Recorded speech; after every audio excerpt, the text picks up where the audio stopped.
Sirajul Islam medical কলেজের যে basement যেটা আছে, বেসমেন্টের পার্কিং এর স্থানে একটা সাদা প্রাইভেট কার ছিল।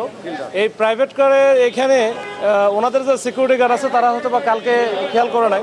আজকে সকালে যখন ওই সময়টা দেখে যে দুইজন ভিতরে আছে তাদের মৃত অবস্থায় দেখতে পায়।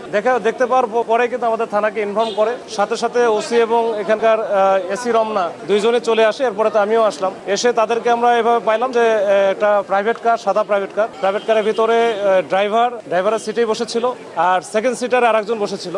তো আমরা যেহেতু প্রাইভেট কারটা পাইছি, আমরা প্রাইভেট কারের একটু চেক দিয়েছি যে এটার মালিককে। তো মালিকের নাম ঠিকানা বের করার পরে তার সাথে আমরা যোগাযোগ করেছি, সে আসতেছে। আর যে দুইজন আছে, দুইজনে এখনো এইভাবে পূর্ণাঙ্গ রূপে শনাক্ত করতে পারি নাই। তবে ড্রাইভারের সাথে কথা বলে, মালিকের সাথে কথা বলে যেটা বোঝা যাচ্ছে, দুইজনের নাম আমরা আপাতত পাইছি। এটা ভেরিফাই করতে হবে, ভেরিফাই করার পরে হয়তো আমরা বলতে পারবো।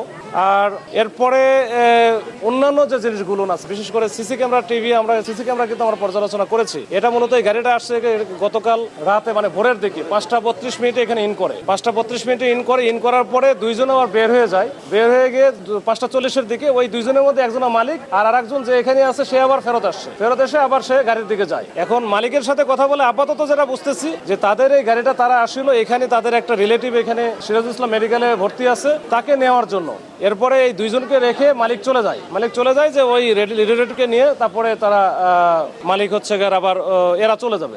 এইভাবে এটা এখন পর্যন্ত এই রাফ এরকম পাওয়া গেছে। আমরা আসলে এটার একটু বিস্তারিত তদন্ত করে তারপরে বিস্তারিতটা আমরা বলতে পারবো, তার আগে আসলে বলা মুশকিল। তবে এখানে একেবারে বেসমেন্টটা দুই তলা বলে নিচে, তাই না? তো এখানে এমনিতেই একটু সাফোকেশন টাইপের আছে আর প্রচন্ড রকমের গরম। আর গাড়িটা যেহেতু একেবারে বন্ধ ছিল বলতে লক করা ছিল এবং কোনো এসি বা অন্য কোনো কিছু ছিল না, তো ওইখানে তো প্রচন্ড রকমের গরম ছিল। কিন্তু এই গরম হওয়ার কারণে এই লাশগুলার একটু ডিকম্পোস্ট হয়ে গেছে বেশি। তো এইটা আসলে আমরা একটু বিস্তারিত ওই যে আমাদের সিআইডি আসছে বা অন্যান্য এক্সপার্ট যারা আছে তাদেরকে দিয়ে আমাদের দেখাইতে হবে এবং কোন পজিশনে কি ছিল আমাদের ছবি তোলা আছে, দেখাও হয়েছে। এখন এটা আমরা একটু অ্যানালাইসিস করবো, তারপর হয়তো বলতে পারবো এটা আসলে হত্যাকাণ্ড না অন্য কোনো কিছু। এটা আমি যেহেতু মালিকের সাথে কথা হলো, সে যেহেতু এখানে আসছিল কালকে ভোরে, তাকে সে আসতেছে বললো যে আমি রওনা দিচ্ছি। তো সে জানতো না এই ঘটনাগুলো। তো তার সাথে কথা হয়েছে, সে আসুক, তার তো পরিচয়, নাম ঠিকানা সবই পাওয়া গেছে। তার কাছ থেকে শুনলে এবং এইটার যে সিসি ক্যামেরা থেকে শুরু করে অন্যান্য যে ইনগ্রেডিয়েন্টস গুলো আছে এগুলো আমরা একটু ভালো করে যাচাই করলে বুঝতে পারবো যে আসলে এটা কি।